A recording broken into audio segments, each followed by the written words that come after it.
नमस्कार, आपका स्वागत है भारत होम्योपैथी के YouTube चैनल पर। और आज इस वीडियो में हम बात करेंगे सोराइसिस के दौरान गर्मियों में पेशेंट्स को किन बातों का खास ख्याल रखना चाहिए।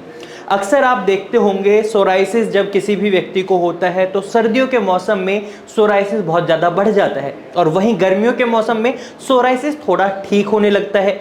लेकिन गर्मियों के मौसम में भी कई पेशेंट्स कुछ ऐसी गलतियां कर देते हैं जिनकी वजह से उनका सोराइसिस बढ़ जाता है। तो यहाँ पर आज इस वीडियो में मैं आपको वही बताने वाला हूँ। अगर आप इन बातों को फॉलो करते हैं तो गर्मियों में आपका सोराइसिस बढ़ेगा नहीं, वो कम होगा।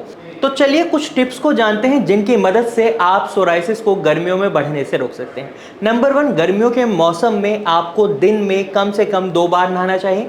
नहाने में जब भी आप साबुन का इस्तेमाल करते हैं तो कोशिश करें आप बेबी सोप का इस्तेमाल करें। ऐसे साबुन का इस्तेमाल बिल्कुल ना करें जिसमें स्टेरॉइड्स हो या सैलिसिलिक एसिड हो, या स्टेरॉइड्स वाले शैम्पू का इस्तेमाल नहीं कर सकते। वहां पर भी आपको बेबी शैम्पू का इस्तेमाल करना है और ऐसे शैम्पूज का इस्तेमाल करना है जिनमें केमिकल ज़्यादा मात्रा में ना हो, क्योंकि ये आपके सोराइसिस को बढ़ा सकते हैं। वहीं नंबर 2, जब भी आप अपनी स्किन पर ड्राइनेस महसूस करते हैं या नॉर्मली भी आपको गर्मियों में ड्राइनेस बहुत ज़्यादा महसूस होती है, तो ऐसे में आपको क्या करना है, आपको अपने सोराइसिस पैचेस पर मॉइस्चराइज़र का इस्तेमाल करना है। यहाँ पर भी आपको इसी बात का खास ख्याल रखना है कि आपके मॉइस्चराइज़र में सैलिसिलिक एसिड ना हो।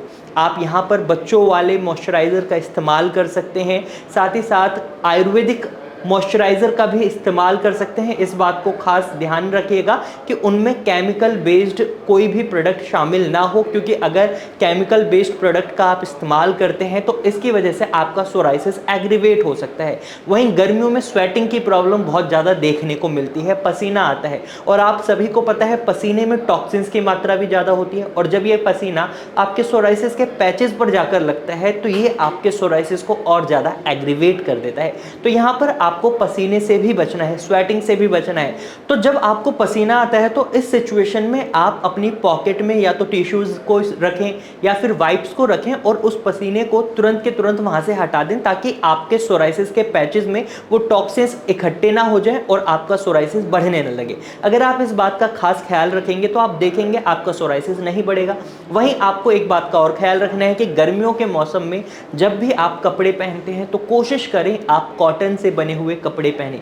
कॉटन क्लोथ्स को ही आपको पहनना है, क्योंकि ये पसीना सोखने की कैपेबिलिटी रखते हैं। इससे क्या होता है, अगर आपको हल्का फुल्का पसीना आता भी है तो कॉटन उस पसीने को सोख लेती है और आपके सोराइसिस के पैचेस में आपको कोई इशू नहीं आता। वहीं सनलाइट से आपको बचना होता है। अगर आप सनलाइट में जाते हैं तो आप सनस्क्रीन का इस्तेमाल करें और यहाँ पर जहाँ आपके सोराइसिस के पैचेस ज़्यादा हैं वहाँ पर आपको सनस्क्रीन अच्छी मात्रा में लगाना है। वहाँ आप कम मात्रा में सनस्क्रीन का इस्तेमाल ना करें, वहाँ आप अच्छे से लगाएं ताकि आपके पैचेस पर सनलाइट का कोई इफेक्ट ना पड़े, सनबर्न से आप बचे रहें और आपका सोराइसिस बढ़ने से रुका रहे।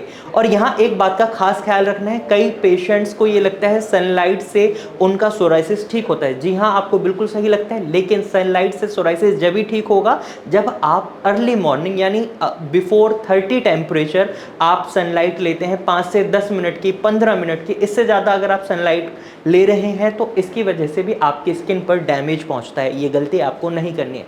वहीं खाना बनाते समय यानी डाइट में भी अब आपको कुछ ख्याल रखना होगा गर्मियों के मौसम।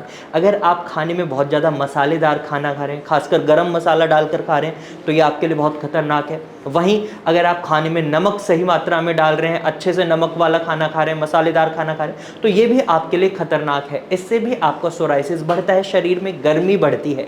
तो यहाँ पर आपको नमक का सेवन बिल्कुल नहीं करना है और साथ ही साथ आपको गरम मसाले को भी बिल्कुल हटा देना है अपने खाने से। और मसाले भी अगर आप अपने खाने में डालते हैं तो बहुत हल्की मात्रा में डालें।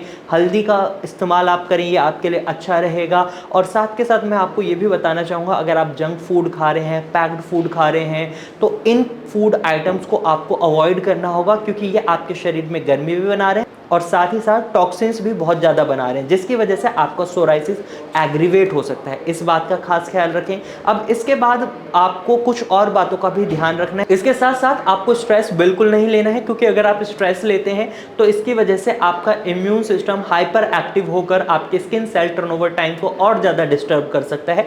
तो ये गलती बिल्कुल ना करें।